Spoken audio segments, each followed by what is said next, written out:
Estamos de volta com o programa Você Pode Ser Feliz e hoje nós estamos falando de desafios da nova evangelização.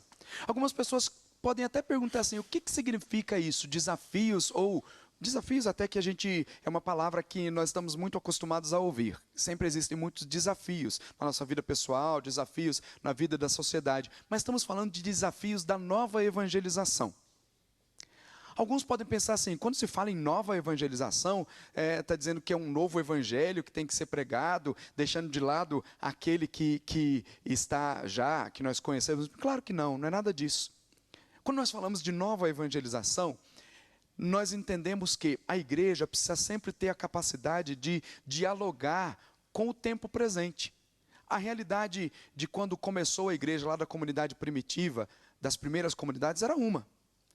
Depois, a realidade, lembra até que Jesus, num dos envios que faz, enviando os missionários, envia 72. Numa tradução fala de 70, depois, baseando-se até aquilo que está escrito lá em Gênesis 10, pela quantidade a expressão que se designava para falar da quantidade de nações que existiam no mundo. Veja a realidade. Jesus enviou 72 discípulos, e esses 72 era uma representação de cada uma das nações. Obviamente você sabe que hoje eu não tenho aqui o número preciso, mas você fala quantos países existem no mundo. É um desafio muito grande anunciar o evangelho para todos esses lugares. A realidade da comunidade primitiva era uma, depois a realidade dos primeiros séculos da igreja eram outros, muito embora alguns problemas tão antigos voltem à tona, aparecem também na realidade que nós estamos vivendo. Agora, quando a gente fala de nova evangelização, o que é isso? Desafios de uma nova evangelização. Você sabe que para dialogar com o mundo moderno, na década de 60, foi convocado um concílio, Concílio Vaticano II, em que o Beato João XXIII dizia que era preciso colocar na pauta do dia, ele dizia de um adornamento, uma palavra que talvez traduzido para o português designe exatamente isso, colocar na pauta do dia. Fale exatamente de colocar na pauta do dia as situações que a igreja enfrenta, os desafios todos da evangelização. Depois, esse concílio que foi começado por João 23, Beato João 23, foi encerrado pelo Beato Paulo VI, que foi beatificado no domingo, e nós vamos falar disso aqui no programa também. Então, são desafios que se nos apresentam, que se colocam diante de nós com o passar do tempo. Mas não significa um evangelho novo, mas anunciar de maneira nova o evangelho. A nova evangelização é um projeto pastoral que tem a sua originalidade nascido lá do Concílio Vaticano II, em que a igreja já havia tratado lá no Concílio Vaticano II, através das constituições sobre a igreja, a Lumen Gentium, a Dei Verbum, e depois a Gaudium et Spes sobre a igreja no mundo moderno, falando das situações que a igreja estava enfrentando. Então, a partir disso, começou-se a observar o que a igreja estava vivendo. E novos desafios foram sendo apresentados para nós.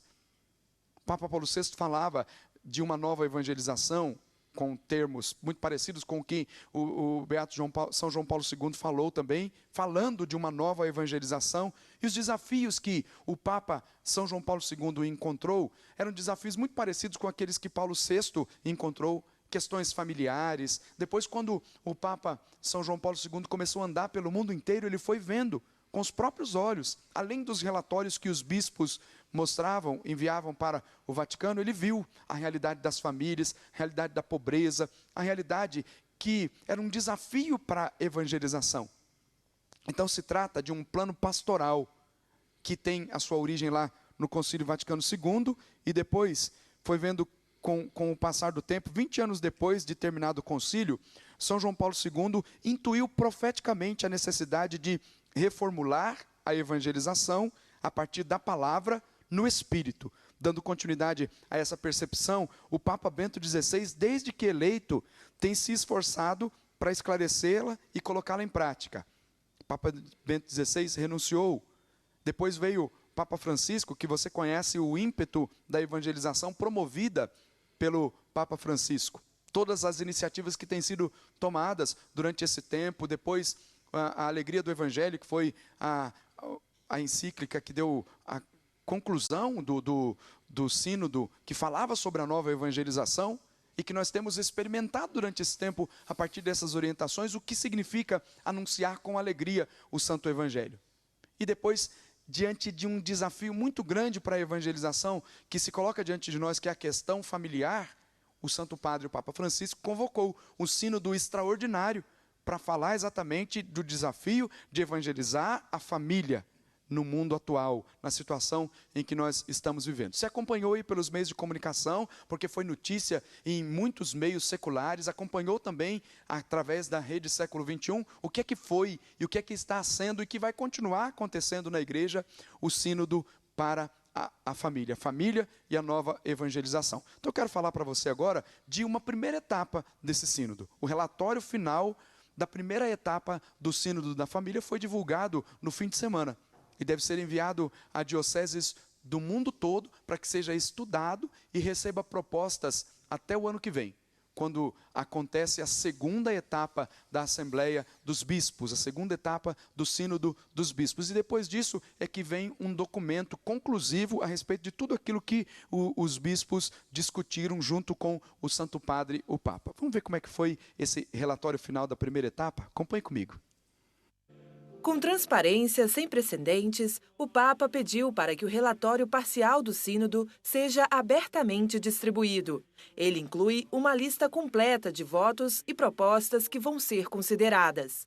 O documento é a versão editada e aprovada do relatório parcial apresentado pelo cardeal Erdo, que teve 470 propostas. A partir de agora, porém, os votos não têm qualquer peso na implementação. Todos os itens tiveram apoio majoritário. 3 itens, no entanto, não tiveram o apoio de 2/3 dos bispos. Eles incluem propostas de como lidar com casais divorciados e casados novamente, e se eles devem ser autorizados a receber a comunhão. Além disso, o tipo de apoio pastoral que os homossexuais devem receber. Os votos não significam necessariamente que os bispos estejam em desacordo com a causa, mas querem que a proposta seja discutida. Outros não veem a necessidade de falar sobre isso. Tenha em mente que este não é um documento magistral, não é um documento de disciplina. O Papa pediu para que ele estivesse disponível para mostrar às pessoas o grau de consenso que ele contém. O documento, publicado sábado, servirá como um ponto de referência para as principais discussões na segunda etapa do Sínodo. Ela acontece no ano que vem, de 4 a 25 de outubro.